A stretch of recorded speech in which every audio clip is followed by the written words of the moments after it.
So guys, nakahuli na naman tayo ng ibon, oh. Yan, oh, kulay pula, oh. Yan. Uy, kita ko mamata. Ayos ah. Yan, oh, gago! Tinutuka ka ni kulay itim. Yan, yung tikling. Yan. Payat-payat mo. Tapang-tapang mo, eh. Yan, buti pa sa'yo. Yan, tukay mo yan. Yan. Ang tapang-tapang yan. Ang tulis-tulis pa naman ng panuka. Yun, oh. Yan.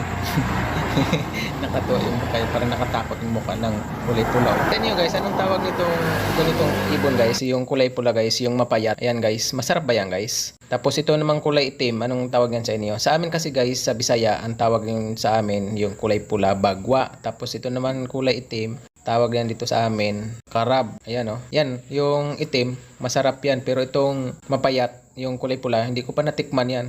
Hindi ko alam kung masarap ba yan eh. So, ayan pala, pakawalan ko yan kasi mukha naman hindi masarap yan kasi mapayat na nga eh. Tapang-tapang niya, oh, nakatakot yung mukha. Yan oh. Yan. So, ito na nga, pakawalan ko na nga to.